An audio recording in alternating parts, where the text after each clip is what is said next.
justement donc le dossier judiciaire de Farba Ngom, député maire à Niam, continue de s'alourdir. Ce mardi 29 avril 2025, le doyen des juges d'instruction du pôle judiciaire financier a ajouté de nouvelles accusations contre Mohamed Ngom di Farba. Donc le doyen des juges bi nag yokkal na ko li nga xam ne que moo di ay topp ki nga xam ne que moo di Farba Ngom ak accusation yu gën a diis jàpp ni itam donc moom ki nga xam ne que moo di Farba ñu ngi koy inculpé pour avoir en connaissance de cause converti, transféré, dissimulé, acquis, détenu, utilisé des biens provenant d'un délit. Avec cette circonstance que ces faits ont commis en bande criminelle organisée maanaam ki nga xam ne que moo di léegi Farba nag ñu koy toppee wàllu crime jëm si li nga xam ne itam na ko daal di organiser concrètement. Alors ba tey l'ancien bras politique bu Macky Sall di ki nga xam ne que moo di justement Farba Ngom il rejette catégoriquement ces nouvelles accusations. moom itam jàpp na ni loolu kabal la boo xam ni itam da nga ko daal orchestré contre sa personne.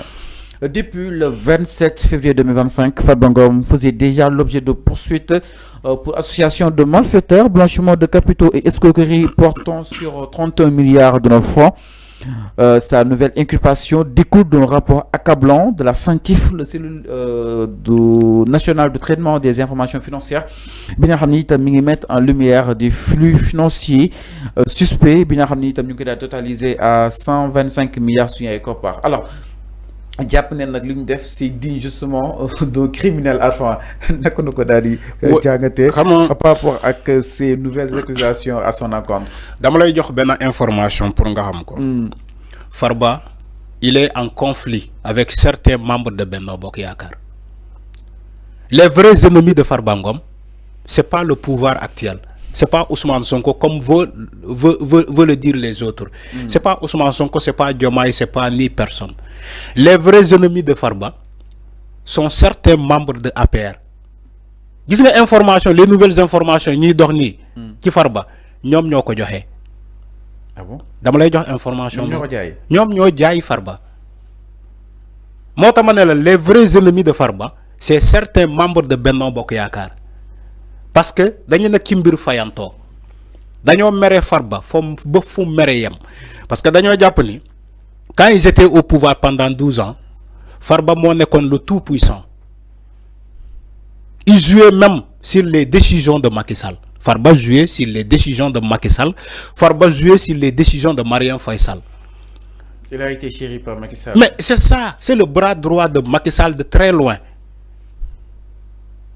Mota ñu koy jaay ni jamono bi ni dossier yi bees yi ngeen di gis ni ñi convoqué Farba di ko extrait de sa cellule pour déglu ko en réalité ñu joxe information bi n'est rien d'autre que c'est des membres de Benno Bokk Yaakaar ñoom ñoo ne Amadou Sall terrain bu ñu ko jaay il a fallu ñu woo Farba yow pour yow kan moo joxe information ku bokkul ci ñoom mënoo joxe information boobu. C'est de l'entourage de Amadou Sall. Mais l'entourage de Amadou Sall. L'entourage, c'est qui l'entourage de Amadou Sall? Avec le parti APR. Oui, je te pose. Fallou, il faut parfois da ngay mousse yow. C'est quoi l'entourage de Amadou Sall? C'est quoi l'entourage de Amadou Sall? Mais enfin non nous duglu ñu Farba mais 125 milliards ba nga topé dama ne do gisaat bien Amadou Sall ci compte ki na xam que modi Farba ñu japp ni Farba mo jappalé transaction bi dama lay jappalé pour nga mousse mais franchement non attends wa légui il faut respecter les gens wa d'accord yow d'accord ci li nga wax wa d'accord da bay mu d'accord ci lu mu wax en fait li tax ñu dut ci Farba compte bi dafa doon transiter diggante compte Farba ak NCI bi nga xam ni itam moom la Amadou Sall amoon li nga xam ne que moo di compte moo waral nag Farba nekkul da nga koo balancer mais da nga ko tudd si biir enquête bi quand même. Fallou balancer wuñu ko mais. affaire xam nga lan la bëgg a wax. Association de malfaiteurs la. boo gisee le dossier de Farba lan nga fay fekk ak les frères qui ont été arrêtés. Ak tes dossiers Amadou Sall bi feeñ le même nom de Farba revient xam nga lan la ñuy toppee dossier bi association de malfaiteurs. D'accord naa si loolu. Alors d'accord léegi comme d'accord na bàyyi ma développer bàyyi ma ñëw. Farba kenn balancé wu ko. dama ne enquête yaa ko révélé. Farba si comptam ci enquête yi ay nit ñoo ko wax. Des gens ont été posés des questions surtout le terrain. De 10 milliards bi ngay wax ni on a posé des questions xam nga enquête da ngay enquêter ci ay chiffres. Da ngay enquêter aussi sur des personnes parfois on te dit dañoo déglu entourage diw dañoo déglu les frères de diw dem nañu ba ci famille diw déglu leen wala dem nañu ci kër diw def perquisition loolu yëpp ay enquête la yaa ngi dégg bu baax.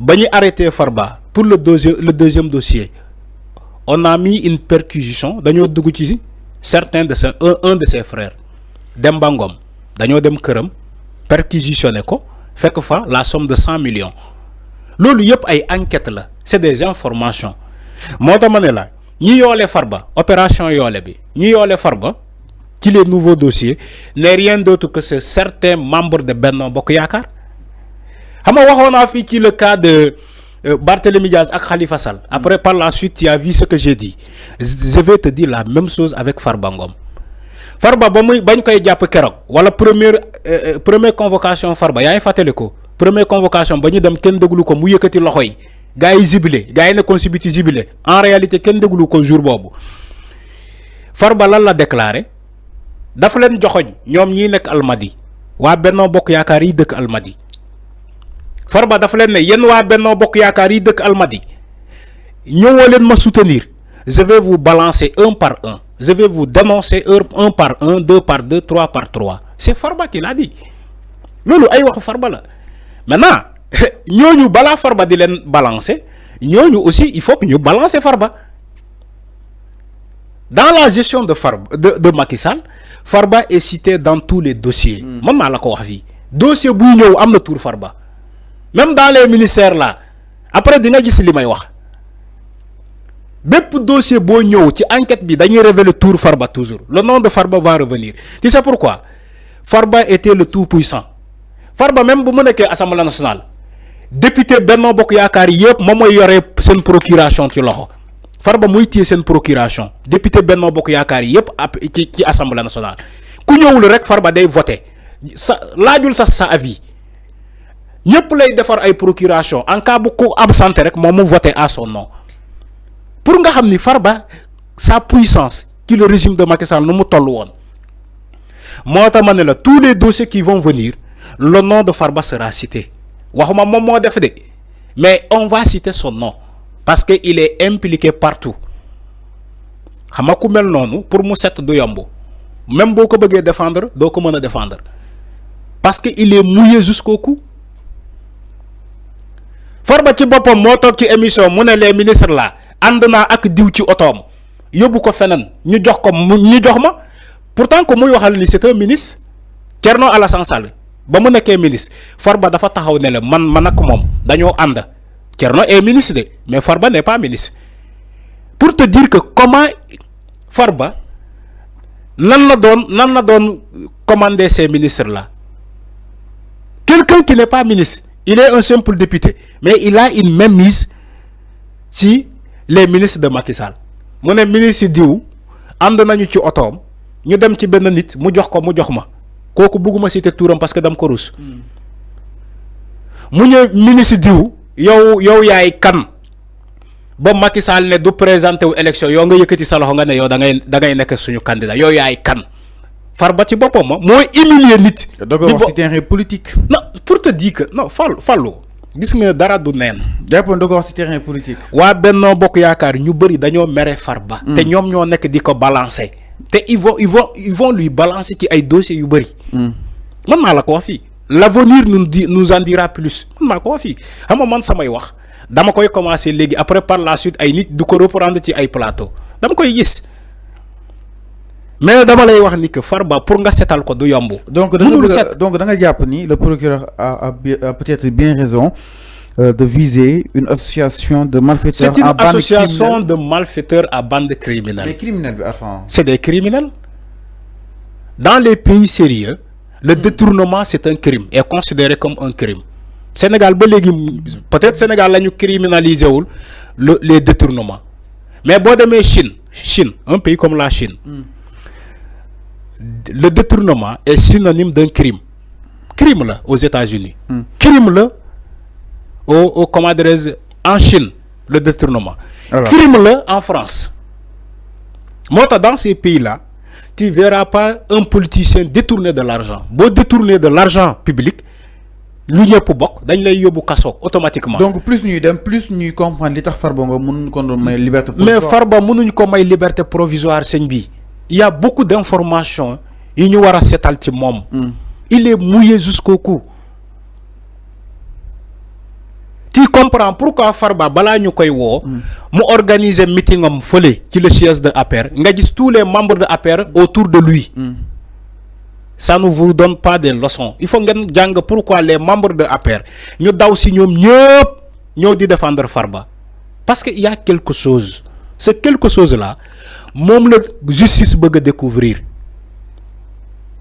C'est quelque chose là autour de Farba moom la justice bëgg a découvrir lan la.